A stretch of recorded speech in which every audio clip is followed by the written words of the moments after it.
Pagkabuhay ako't buhay, nabubuhay na sinumang ako'y pinananaligan, ay di mapapanaigan ng kamatayan kailanman.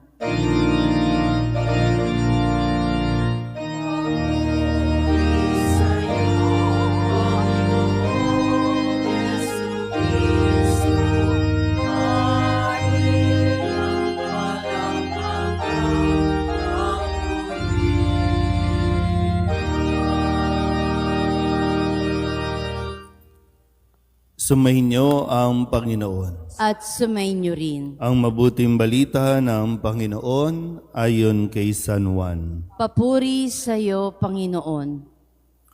Noong panahong iyon, sinabi ni Jesus sa mga Hudyo, "Ang aking amay patuloy sa paggawa, at gayon din ako."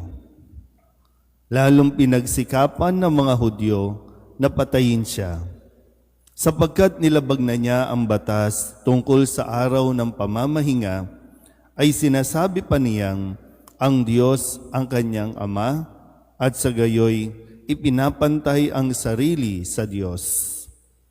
Kaya't sinabi sa kanila ni Jesus, "Dapat ninyong malaman na walang ginagawa ang anak sa kanyang sarili lamang.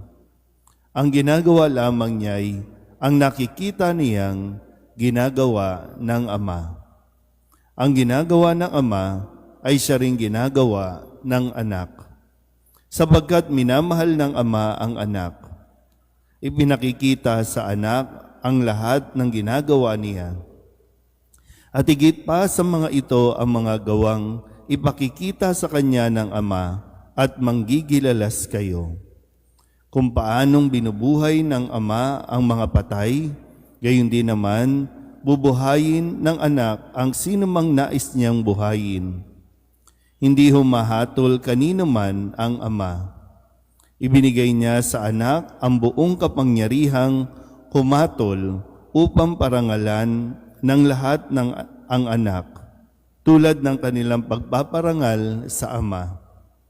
Ang hindi nagpaparangal sa anak ay hindi nagpaparangal sa amang nagsugo sa anak. Sinasabi ko sa inyo, ang nakikinig sa aking salita at nananalig sa nagsugo sa akin ay may buhay na walang hanggan. Hindi na siya hahatulan, kundi inilipat na sa buhay mula sa kamatayan. Tandaan ninyo, darating ang panahon, ngayon na nga, na maririnig ng mga patay ang tinig ng anak ng Diyos, at ang makinig sa Kanya ay mabubuhay. Ang Ama ang may kapangyarihang magbigay buhay, at ang anak ay binigyan niya ng kapangyarihang magbigay buhay. Binigyan din siya ng kapangyarihang humatol, sapagkat siya ang anak ng tao. Huwag ninyo itong pagtakhan, sapagkat darating ang oras na maririnig ng mga patay ang kanyang tinig. Sila'y muling mabubuhay at lalabas sa kinalilibingan nila.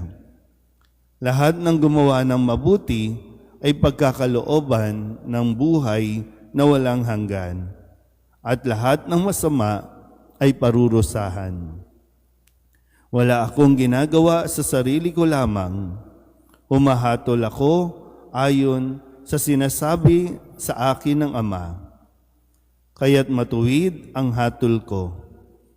Hindi ang sarili kong kalooban ang aking sinusunod, kundi ang kalooban ng nagsugo sa akin." Ang mabuting balita ng Panginoon. Pinupuri ka namin, Panginoong Hesukristo. Isang magandang umaga po sa inyong lahat.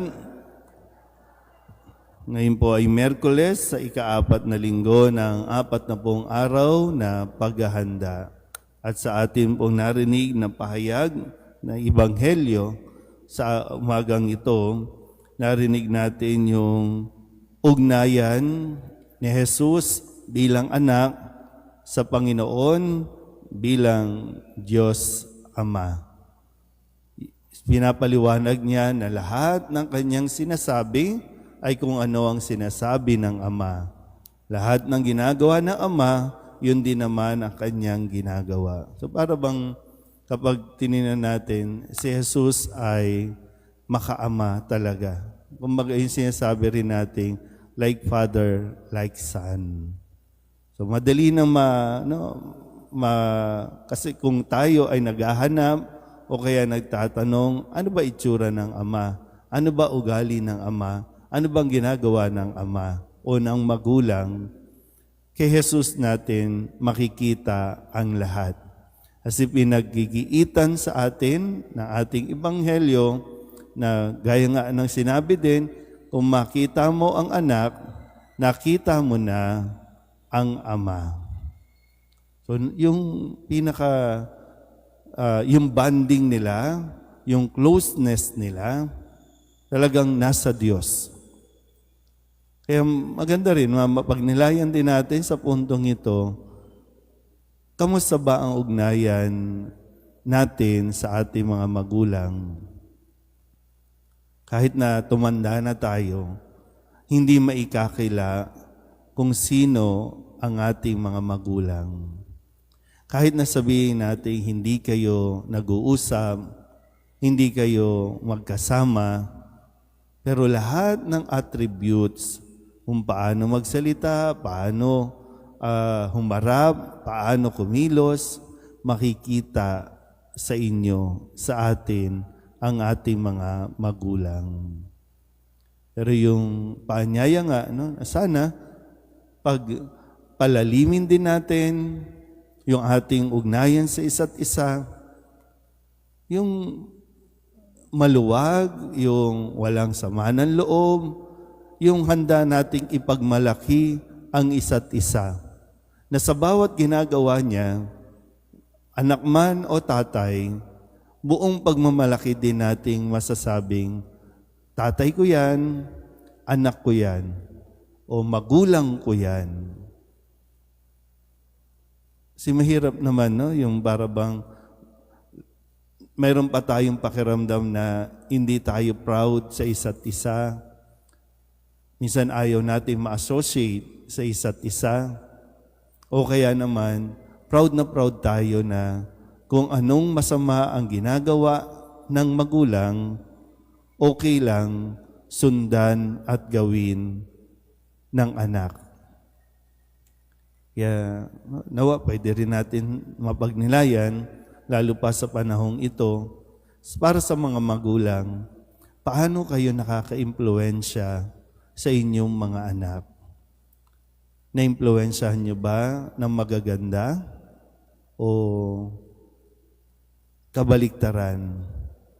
O kaya naman, sino nag-iimpluwensya sa kanila kung paano sila magdesisyon, kung paano sila magsalita, kung paano sila makipagkapwa-tao. Kanino nila natutunan iyon?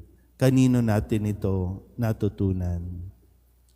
Muli, tayo ay mga anak ng Diyos. Kung paano tayo bilang magulang, kung paano tayo magiging bilang anak, ang kailangan nating pamarisan, ang kailangan natin makuhaan ng inspirasyon, walang iba kundi si Jesus. Kung paano siyang nakikitungo sa Diyos Ama, nawa ganun din ang ating magawa. Amen.